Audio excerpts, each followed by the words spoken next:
ओम साई राम। दोस्तों, कैसे हैं आप लोग? उम्मीद करती हूँ आप सभी स्वस्थ एवं प्रसन्न होंगे। मैं भी श्री साईं बाबा की कृपा से पूर्ण रूप से स्वस्थ एवं प्रसन्न हूँ। दोस्तों, सबसे पहले आप सभी को नवरात्रों की हार्दिक शुभकामनाएं। माता करे आपके घर में, परिवार में किसी प्रकार की कोई समस्या न रहे, हर प्रकार के रोग दोष से आप सभी मुक्त हों और खुशियों से अपना जीवन बिताएं। और दोस्तों, आज के इस अध्याय में मैं साईं बाबा की चने की लीला और कुछ उनके हास्य विनोद के बारे में बताने जा रही हूँ। आज हम अध्याय 24 श्री साईं सच्चरित्र के अध्याय 24 का वाचन करने जा रहे हैं। आप लोग वीडियो के आरंभ से अंत तक बने रहिएगा। इसमें बहुत ही आश्चर्यजनक और बाबा के हास्य विनोद से भरी हुई कथाएं हैं, जिनका आप आनंद लीजिए। और दोस्तों, अगर आपको मेरा वीडियो पसंद आ रहा है तो इसको अपना प्यार दिखाइए, साईं के प्रति अपनी भक्ति दिखाइए और ज़्यादा से ज़्यादा इसको लाइक, शेयर और कमेंट कीजिए। और हाँ, जो लोग आज नए मेरे चैनल से जुड़ रहे हैं, उन सभी से निवेदन है कि मेरे चैनल साईं की भक्ति का ताना बाना को सब्सक्राइब भी कर दीजिए और बेल आइकन भी दबा दीजिए, ताकि जब भी मेरा कोई नया वीडियो आए तो आप लोगों को उसकी नोटिफिकेशन प्राप्त हो सके। और जिन्होंने अभी तक मेरे इस चैनल को सब्सक्राइब नहीं किया है तो आप लोग भी प्लीज़ इसको सब्सक्राइब कर दीजिए, ज़्यादा से ज़्यादा प्यार दिखाइए। तो चलिए हम आरंभ करते हैं आज का अध्याय 24। अध्याय 24 के अंतर्गत हम श्री साईं बाबा का हास्य विनोद, चने की लीला, सुदामा की कथा, अन्ना चिंचरीगढ़ और मौसीबाई की कथा और बाबा की भक्त पारायणता के बारे में जानेंगे। अगले अध्याय में अमुक अमुक विषयों का वर्णन होगा, ऐसा कहना एक प्रकार का अहंकार ही है। जब तक अहंकार गुरु चरणों में अर्पित न कर दिया जाए, तब तक सत्य स्वरूप की प्राप्ति संभव नहीं। यदि हम निरभिमान हो जाएं तो सफलता प्राप्त होना निश्चित ही है। श्री साईं बाबा की भक्ति करने से ऐहिक तथा आध्यात्मिक दोनों पदार्थों की प्राप्ति होती है और हम अपनी मूल प्रकृति में स्थिरता प्राप्त कर शांति और सुख के अधिकारी बन जाते हैं। अतः मुमुक्षुओं को चाहिए कि वे आदर सहित श्री साईं बाबा की लीलाओं का श्रवण कर उनका मनन करें। मुमुक्षुओं का अर्थ होता है दोस्तों कि जानने वाला या उनका भक्त। यदि वे इसी प्रकार प्रयत्न करते रहेंगे तो उन्हें अपनी जीवन ध्येय तथा परमानंद की सहज प्राप्ति हो जाएगी। प्रायः सभी लोगों को हास्य अच्छा लगता है, परंतु स्वयं हास्य का पात्र कोई नहीं बनना चाहता। सही बात है दोस्तों, सब हंसना तो चाहते हैं, लेकिन कोई उन पर हंसे ये कोई नहीं चाहता। तो इस विषय में बाबा की पद्धति भी विचित्र थी। मनोविनोद जब भावपूर्ण होता तो अति मनोरंजक तथा शिक्षाप्रद होता था। इसीलिए भक्तों को यदि स्वयं हास्य का पात्र बनना भी पड़ता था तो उन्हें उसमें कोई आपत्ति नहीं होती थी। श्री हेमाड पंत भी ऐसा एक अपना ही उदाहरण प्रस्तुत करते हैं। चना लीला। शिरडी में बाजार प्रति रविवार को लगता है। निकटवर्ती गांवों से लोग आकर वहां रास्तों पर दुकानें लगाते और माल बेचते हैं। मध्याह्न के समय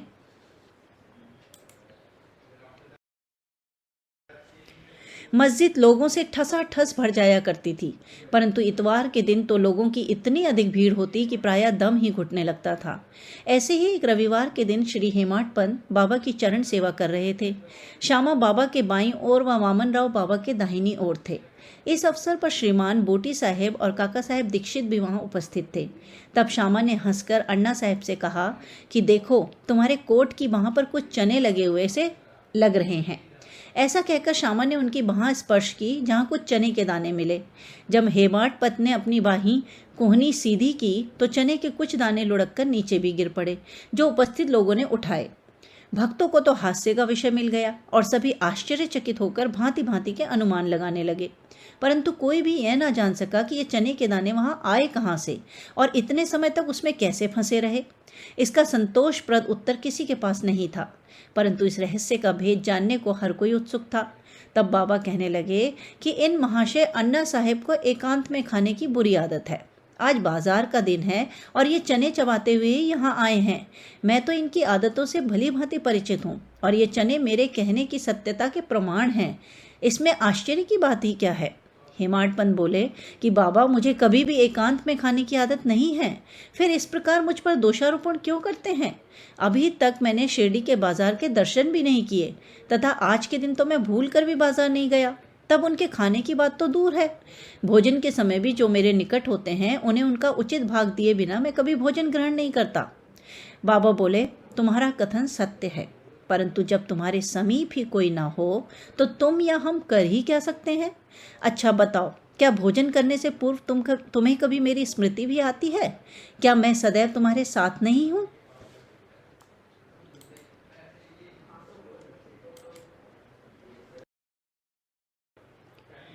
फिर क्या तुम पहले मुझे ही अर्पण कर भोजन किया करते हो?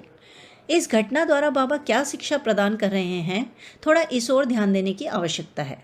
इसका सारांश यह है कि इंद्रियां, मन और बुद्धि द्वारा पदार्थों का रसास्वादन करने के पूर्व बाबा का स्मरण करना चाहिए। उनका स्मरण ही अर्पण की एक विधि है। यानी जब भी हम कुछ भी खाते हैं, भोजन करते हैं या कोई वैसी वस्तु भी, कुछ भी अगर हम खाते हैं दिन भर में, तो हमें उसे खाने से पूर्व बाबा का स्मरण कर लेना चाहिए। इंद्रिया विषय पदार्थों की चिंता किए बिना कभी नहीं रह सकती। इन पदार्थों को उपभोग से पूर्व ईश्वर अर्पण कर देने से उनकी आसक्ति स्वभावतः नष्ट हो जाती है। इसी प्रकार समस्त इच्छाएं, क्रोध और तृष्णा आदि कुप्रवृत्तियों को पहले ईश्वर अर्पण कर गुरु की ओर मोड़ देना चाहिए। यदि इसका नित्य अभ्यास किया जाए तो परमेश्वर तुम्हारी कुप्रवृत्तियों के दमन में सहायक होंगे।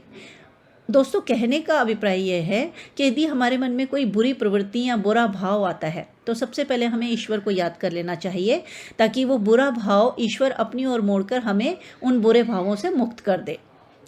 विषय के रसास्वादन के पूर्व वहां बाबा की उपस्थिति का ध्यान अवश्य रखना चाहिए। तब विषय उपभोग के उपयुक्त है या नहीं, यह प्रश्न उपस्थित हो जाएगा और आचरण में सुधार होगा। इसके फलस्वरूप गुरु प्रेम में वृद्धि होकर शुद्ध ज्ञान की प्राप्ति होगी। जब इस प्रकार ज्ञान की वृद्धि होती है तो दैहिक बुद्धि नष्ट हो चैतन्य घन में लीन हो जाती है। वस्तुतः गुरु और ईश्वर में कोई अलगाव नहीं दिखाई देता है, और जो उन्हें भिन्न समझता है वह तो निराज्ञानी है तथा उसे ईश्वर दर्शन होना भी दुर्लभ है। इसलिए समस्त भेदभाव को भूलकर गुरु और ईश्वर को अभिन्न समझना चाहिए। वे इस प्रकार गुरु सेवा करने से ईश्वर कृपा प्राप्त होना निश्चित ही है, और तभी वे हमारा चित्त शुद्ध कर हमें आत्मानुभूति प्रदान करेंगे। सारांश यह है कि ईश्वर और गुरु को पहले अर्पण किए बिना हमें किसी भी इंद्रिय ग्राह्य विषय का रसास्वादन नहीं करना चाहिए। यानी ईश्वर या गुरु को अर्पित किए बिना हमें किसी भी चीज़ का स्वाद नहीं लेना चाहिए या कोई भी वस्तु ग्रहण नहीं करनी चाहिए। इस प्रकार अभ्यास करने से भक्ति में लगातार वृद्धि होगी। फिर श्री साईं बाबा की मनोहर सगुण मूर्ति सदैव आंखों के सम्मुख रहेगी, जिससे भक्ति, वैराग्य और मोक्ष की प्राप्ति हो जाएगी। ध्यान प्रगाढ़ होने से क्षुधा और संसार के अस्तित्व की विस्मृति हो जाएगी और सांसारिक विषयों का आकर्षण स्वतः नष्ट होकर मन को सुख और शांति प्राप्त होगी। तो दोस्तों, इसका तात्पर्य यह है कि यदि हम ईश्वर को सदैव याद रखेंगे तो ईश्वर हमें इस भव सागर से पार लगा देंगे। तो इसलिए सदैव हमें अपने साईं का स्मरण करते हुए प्रत्येक कार्य करना चाहिए। सुदामा की कथा। उपर्युक्त घटना का वर्णन करते करते हेमाड पंत को इसी प्रकार की सुदामा की कथा याद आई, जो ऊपर वर्णित नियमों की पुष्टि करती है। श्री कृष्ण अपने बड़े भाई बलराम तथा अपने सहपाठी सुदामा के साथ संदीपनी ऋषि के आश्रम में रहकर विद्या अध्ययन किया करते थे। एक बार कृष्ण और बलराम लकड़ियां लाने के लिए वन गए। संदीपनी ऋषि की पत्नी ने सुदामा को भी उसी कार्य के लिए वन भेजा तथा तीनों विद्यार्थियों के खाने को कुछ चने भी उन्होंने सुदामा के द्वारा भेजे। जब कृष्ण और सुदामा की भेंट हुई तो कृष्ण ने कहा, दादा मुझे थोड़ा जल दीजिए, प्यास अधिक लग रही है। सुदामा ने कहा, भूखे पेट जल पीना हानिकारक होता है, इसलिए पहले कुछ देर विश्राम कर लो। सुदामा ने चने के संबंध में न कोई चर्चा की और न कृष्ण को उनका हिस्सा ही दिया। कृष्ण थके हुए तो थे ही, इसलिए सुदामा की गोद में अपना सिर रखते ही वे गहरी निद्रा में निमग्न हो गए। तभी सुदामा ने अवसर पाकर चने चबाना प्रारंभ कर दिया। इसी बीच में अचानक कृष्ण पूछ बैठे कि दादा तुम क्या खा रहे हो और ये कड़कड़ की ध्वनि कैसी हो रही है?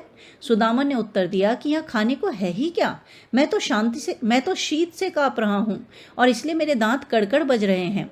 देखो तो मैं अच्छी तरह से विष्णु सहस्रनाम का भी उच्चारण नहीं कर पा रहा हूँ। यह सुनकर अंतर्यामी कृष्ण ने कहा कि दादा मैंने अभी स्वप्न में देखा कि एक व्यक्ति दूसरे की वस्तुएं खा रहा है। जब उससे इस विषय में प्रश्न किया गया तो उसने उत्तर दिया कि मैं तो धूल खा रहा हूँ। तब प्रश्नकर्ता ने कहा, ऐसा ही हो दादा, ये केवल स्वप्न था। मुझे तो लगता है कि तुम मेरे बिना अन्न का दाना भी ग्रहण नहीं करते, परंतु श्रम के वशीभूत होकर मैंने तुमसे ऐसा प्रश्न किया था। यदि सुदामा जरा भी कृष्ण की सर्वज्ञता से परिचित होते तो वे इस भांति आचरण कभी न करते।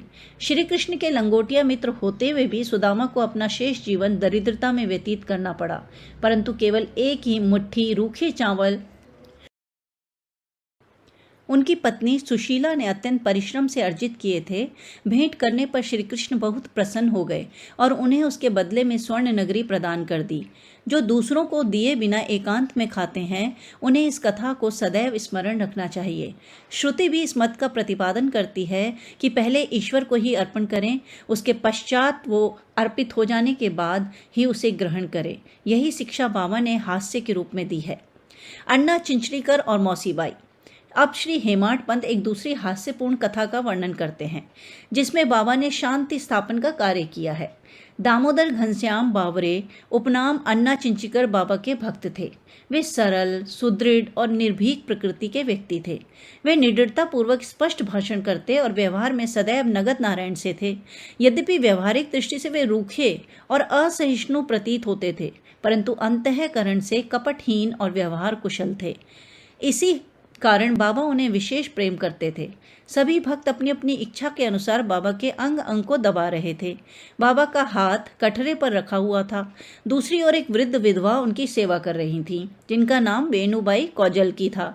बाबा उन्हें माँ शब्द से संबोधित करते तथा अन्य लोग उन्हें मौसीबाई कहते थे। वे एक शुद्ध हृदय की वृद्ध महिला थीं। वे उस समय दोनों हाथों की अंगुलियां मिलाकर बाबा के शरीर को मसल रही थी।